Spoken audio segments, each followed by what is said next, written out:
Dios los bendiga. Shalom, shalom. Que la paz del Señor esté con ustedes.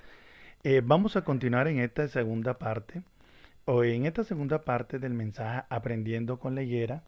Les recuerdo que estamos considerando nuevamente este mensaje. Está dividido en 5 partes. Hemos ya abordado en la primera parte lo que es la estructura de la vida de la iglesia y nuestras tradiciones. También vimos la importancia de producir fruto. Abordaremos este tercer punto, que es la historia contemporánea del pueblo de Israel y la salvación de su remanente. Y los otros 2 puntos, que son las señales de la venida del Señor con relación a Israel y la necesidad de tener un vivir sobrio para velar y apresurar de esta manera la venida del Señor. Así que, bueno, el punto 3 y el punto 4 lo abordaré como un solo punto porque está relacionado con el pueblo de Israel. Amén. Entonces, eh, hablando acerca de la condición hoy en día de Israel, Israel, como dije en la parábola de la higuera, habla de que esa parábola nos habla que el pueblo de Israel, una vez que el Señor llegó y decía en la parábola, recordando la parábola, que los frutos de esa parábola estaban ya por venir. Así dice Mateo. Mateo 24, 38, 44. Dice que ya esa rama está tierna, que ya están brotando hojas y que el verano está cerca. De hecho, el verano en Israel es el momento en donde los higos eh, se toman del árbol. O sea que la cosecha de la higuera es durante el mes de agosto. Esto indica, por un lado, habla del tiempo, el tiempo agosto, eh, perdón, el verano. Bueno, para nosotros acá nos referimos a los meses de junio, julio, agosto, habla del verano. Igualmente en Israel ocurre lo mismo, el verano inicia. De hecho, hoy están iniciando en verano, en estos tiempos. Entonces, cuando habla de que el verano está cerca, ese verano se refiere a la venida del Señor. Así que la situación de Israel, hermanos, como le habíamos mencionado, habla de que la higuera, esa higuera fue maldecida por el Señor. Nosotros lo podemos ver allí en los evangelios, que el Señor maldijo la higuera, pero que esa higuera iba a brotar, iba el Señor a tener misericordia de ella. Entonces, esto lo podemos nosotros hacer esta relación con Marcos 13, 28 al 30, Lucas 21, 29 al 32, que hacen relación a la higuera también, como en el libro de el Evangelio de Mateo. Bueno, entonces, la higuera se dice que en el año 70, en el año 70 después de Cristo, llegó el general Tito a Jerusalén y tomó a Jerusalén y destruyó Jerusalén. Tito era, desde, por supuesto, era un general romano. El Señor había dicho que no quedaría en el mismo Evangelio de Mateo 24, donde leímos la parábola de la higuera, el Señor dijo que no quedaría piedra sobre piedra de ese templo y en esa ciudad. Y así pasó esa profecía. Entonces nosotros vemos cómo fue el cumplimiento 37 años después que el Señor dijo esto. Vino Roma y sacudió todo, y todas esas rebeliones que se levantaron fueron diezmadas, pero con gran severidad, con gran violencia. Así que Jerusalén fue destruida y el templo fue destruido. Esto nos muestra cómo la higuera allí fue desde luego muerta, fue muerta, refiriéndome a la nación de Israel, a toda la nación de Israel. Pero también el libro de Oseas, capítulo 6 versículos 1 y 2 habla de que Oseas, el profeta, dice que Dios dará vida a los 2 días y al tercero resucitará. Bueno, a los 2 días, esto es importante tenerlo en cuenta. Los 2 días, los 2 días allí, según primera epístola de Pedro, habla que un día para el Señor son 1000 años, 1000 años. Igualmente en el Salmo 90 también aparece que el día del Señor corresponde a 1000 años. O sea que cuando hablamos nosotros de 2 días nos referimos a 2000 años. Bien, y desde que eso aconteció hasta ahora ha transcurrido 2000 años. Estamos en el año 2021. Así que vemos cómo la relación de Israel con los tiempos, por eso hemos hablado en este punto, vamos a resumirlo, en qué se relaciona la venida del Señor con Israel. Así que Israel será para nosotros, todo lo que sucede hablará de la venida del Señor, de la venida del Señor. Así que Israel también es factor determinante a todas estas cosas, especialmente a la venida del Señor. Así que hoy en día, bueno, se dice que el 14 de mayo de 1948, Israel fue levantada como Estado. Así que en el año 70 Israel fue destruida después de Cristo. Y en el 1948, el 14 de mayo, el primer ministro o presidente de Israel, Ben Gurión, leyó la declaración de independencia donde anunciaba a Israel como Estado. Esto no fue algo fácil. El pueblo de Israel ha pasado por muchas tribulaciones. La primera tribulación nosotros podemos verla ya en el libro de Génesis, cuando ellos regresaron de Egipto y cómo a través de Moisés, el siervo Moisés, Dios sacó a Israel de Egipto en ese gran éxodo, en ese gran exilio, para conducirlo a la tierra prometida. Eso ocurrió en el siglo XII antes de Cristo. Otro también nosotros vemos eh, cómo Israel, una vez que fue llevada cautiva por Nabucodonosor en el año 516 antes de Cristo, fue deportada.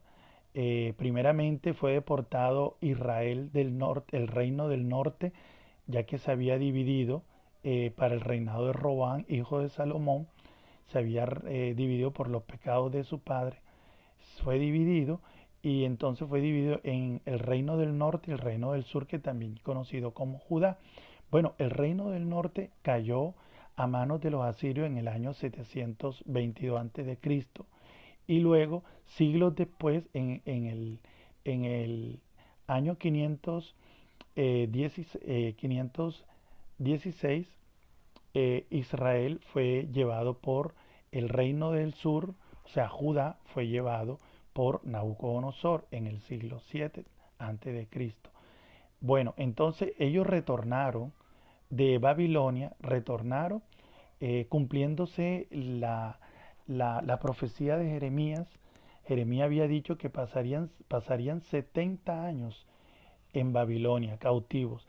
Y así sucedió en los tiempos de Daniel. Daniel comprendió que ya el tiempo de salida de Israel de Babilonia se cumplía. Así que Israel retornó nuevamente a la tierra en el año 586 a.C. Y allí encontró Israel todo destruido. Y ellos llegaron obviamente tristes al ver ese templo majestuoso de Salomón, el primer templo que Salomón levantó, todo destruido. Así que durante años, durante 40 años, alrededor de 40 años, Israel volvió a levantar ese templo, reconstruyendo con dolores, con aflicciones, cumpliéndose así la profecía de Daniel. Así que nuevamente tendrían un segundo templo, el templo de Zorobabel. Así que Israel permaneció por años hasta que llegaron luego los griegos, Israel fue otra vez sometida por el imperio macedonio, luego fue liberado, luego vinieron nuevamente los romanos, sometieron a Israel y allí volvieron a tomar cautivo, y esto así duró por muchos siglos y así fueron expulsados de esta tierra. Por último, los romanos en el año 135 acabó con la última rebelión de Bar Kokhba, y hasta ahí todos los judíos fueron esparcidos. Se produjo lo que se llamó el, la diáspora, la diáspora. Amén. Así que Israel se fue esparcido por todas las naciones.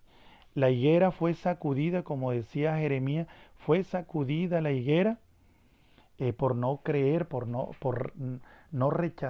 rechazar más bien al Mesías, al Señor Jesús, y fue obviamente reprendida, y la higuera fue sacudida y los higos fueron esparcidos.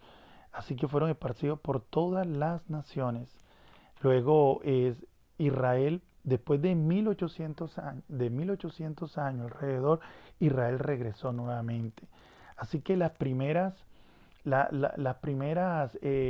regreso, retorno, el tercer retorno, llamémoslo así, el primero fue de Egipto, el segundo fue de Babilonia y el tercero fueron de las naciones, según el profeta Ezequiel, tal como Ezequiel en el capítulo 36 lo decía en versículos 8, 19 y 24, que serían reunido todo el pueblo de Israel que fue esparcido entre las naciones serían nuevamente, y así sucedió. Entonces, ¿cuándo sucedió? Bueno, a finales de 1800, o sea, 1881 para ser exacto, a 1903 se produjo un regreso. Dice que vinieron 35.000 judíos de Rusia, judíos huyendo de los progromos. Los progromos fueron unas revueltas que se formaron contra los judíos en Rusia. Hoy en día Israel le llama eso aliyá. Aliyá significa el ascenso, la subida, refiriéndose al regreso de su tierra. Otra segunda aliyá o regreso fue en 1904 al 1914. 40.000 judíos vinieron por la revolución rusa. Así que huyendo a esa revolución, vinieron 40.000 judíos a la tierra de Israel. La tercera aliyá se produjo entre 1919 y 1923, donde 40.000 judíos vinieron de Europa de Este, de Polonia, y obviamente también huyendo de la Primera Guerra Mundial. Para ese entonces había un judío que era de hecho, que gozaba de una reputación en Europa, que era Theodor Herzl, era un periodista también, era un escritor, un dramaturgo.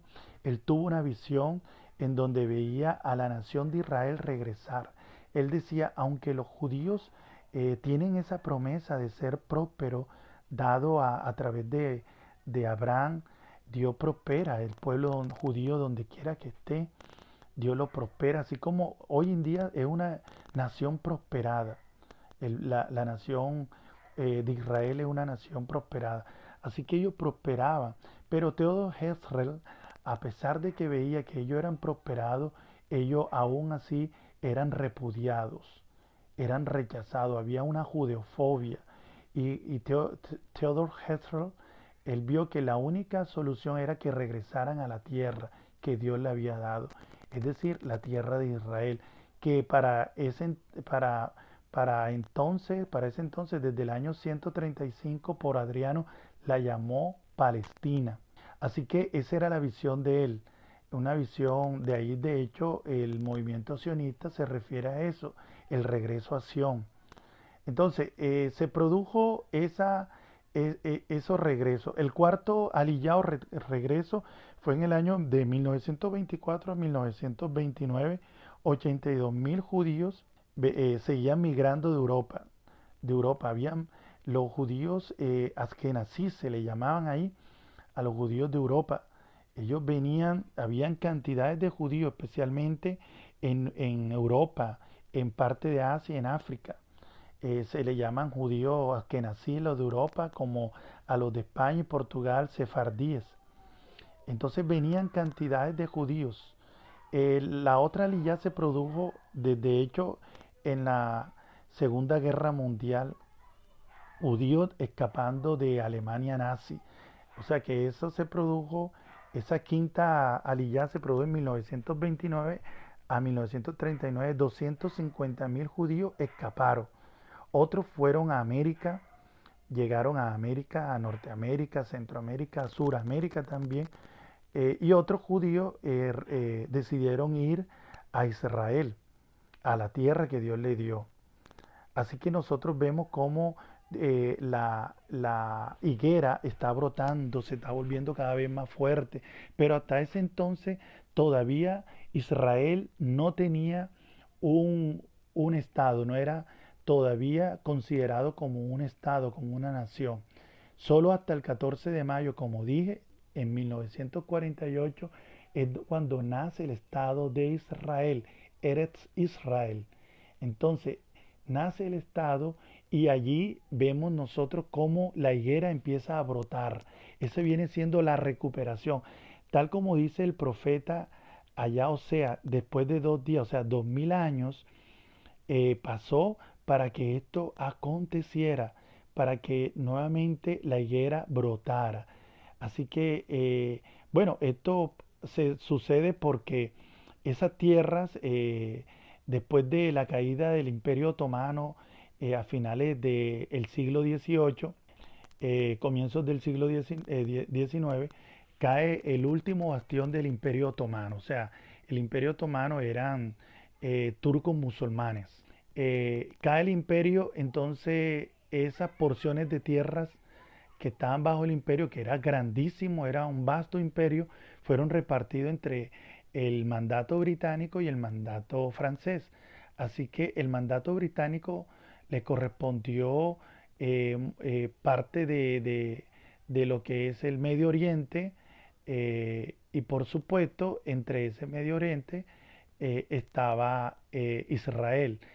Como le dije, Palestina, pues porque así fue que le puso Adriano, el emperador romano Adriano, para que los judíos, desde luego, como odio o en contienda con los judíos, le cambió el nombre y le puso Palestina.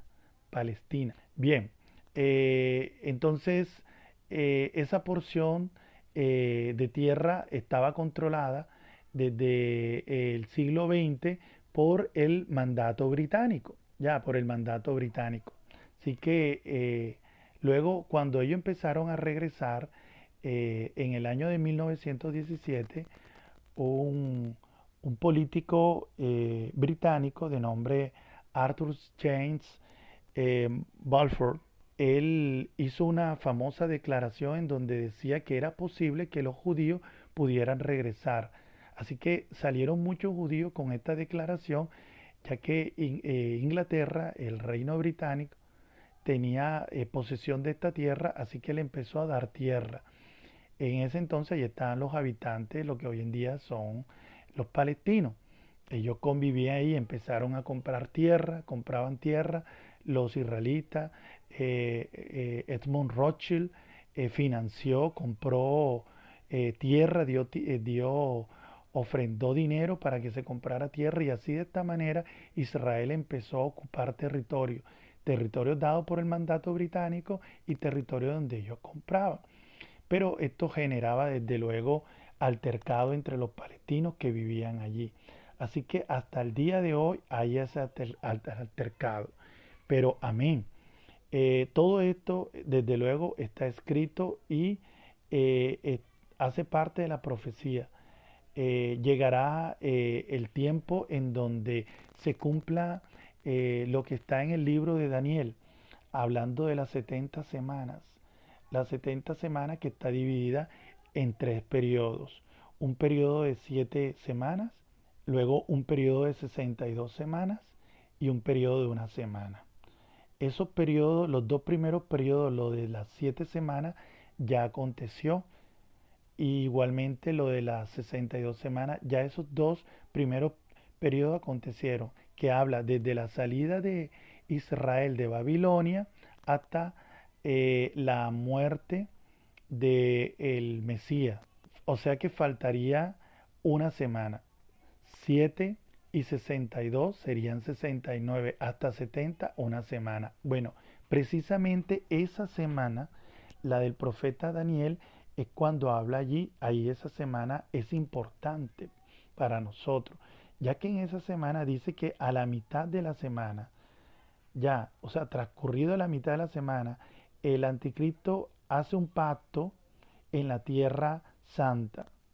El pacto que consideramos que va a ser, por supuesto, es entre estos dos naciones, el Estado de Israel y el pueblo palestino, ya que el pueblo palestino hoy ocupa Jerusalén y es importante Jerusalén porque es el lugar en donde Dios señaló a Abraham para que sacrificara a Isaac, donde David subió y construyó más adelante su hijo Salomón el templo.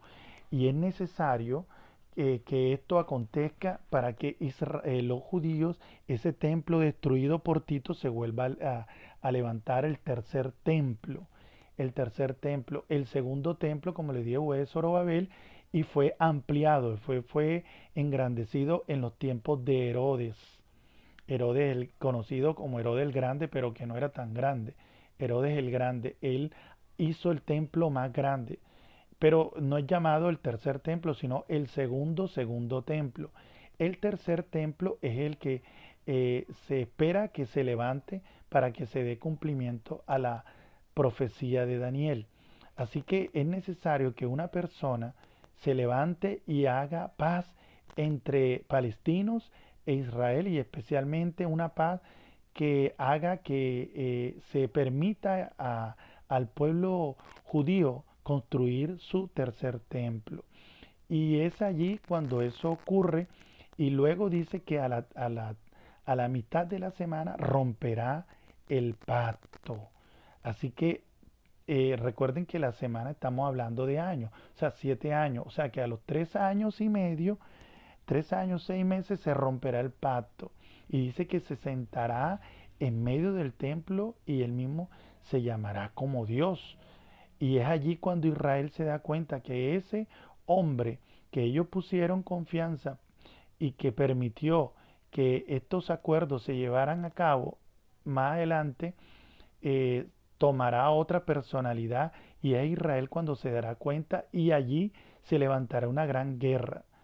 Una gran guerra. Varias naciones se van a unir. Eso está profetizado en el libro de Ezequiel, capítulo, el capítulo 39 habla de una guerra que va a haber, capítulo 38 va a haber una guerra, la guerra de Gog en tierra de Magog. Dice que vendrán Mesec, Tubal, Caín, vendrán todo eso a pelear. O sea, vendrán esos países que hoy, bueno, son considerados, según la profecía, Turquía, el Imperio Otomano, que hacía parte del Imperio Otomano, Turquía, todos esos países árabes que siempre han tenido conflicto con Israel. Eso, según algunos entendidos, hablan de eso. Entonces vendrán contra Israel, pero dice que el Señor vendrá por segunda vez y cuando el Señor viene, vendrá desde luego con sus santos a hacer una gran batalla allí en defensa de Israel. Y así se cumplirá la semana de Daniel de esa manera y se cumplirán las profecías hablando de la segunda venida del Señor, la gran batalla que se formará allí en ese lugar, Armagedón. Dice que el Señor pondrá pie en el monte del olivo y se abrirá. Eso será poderoso, una gran batalla poderosa. Y así terminará todos esos pueblos. Y dice que se establecerá el reino mesiánico. Se establecerá el Señor Jesús reinará en Jerusalén. Y habrá un reino que durará 1000 años. Así será los aconteceres proféticos. Amén, hermano. Bueno, le doy gracias al Señor porque me ha permitido hablarle estas cosas, ¿verdad? Que esto es importante, interesante, considerar todas estas cosas. No debemos ser No debemos desatender estas cosas, debemos ser entendidos. Todo esto es importante para que todos ustedes sepan cuánto está la venida del Señor. Por lo tanto, debemos ser sobrios, debemos velar, porque no sabemos el día ni la hora que el Señor vendrá. Dice que el Señor vendrá como un ladrón. Cuando todos están durmiendo, cuando nadie está velando, vendrá. Pero no quiero esto para ti, ¿verdad? Así que estás advertido ya de la venida del Señor. Por lo tanto, debemos guardarnos, debemos invocar el nombre del Señor, debemos llenar de su palabra, considerar su palabra. Que el Señor tenga misericordia de nosotros. Señor tiene cuidado de nosotros y por eso hoy nos ha advertido a través de esta palabra. Amén. Que el Señor los bendiga a todos ustedes. Gracias el Señor por esta palabra, esta segunda parte de este mensaje aprendiendo de la higuera. Que el Señor los bendiga. Amén.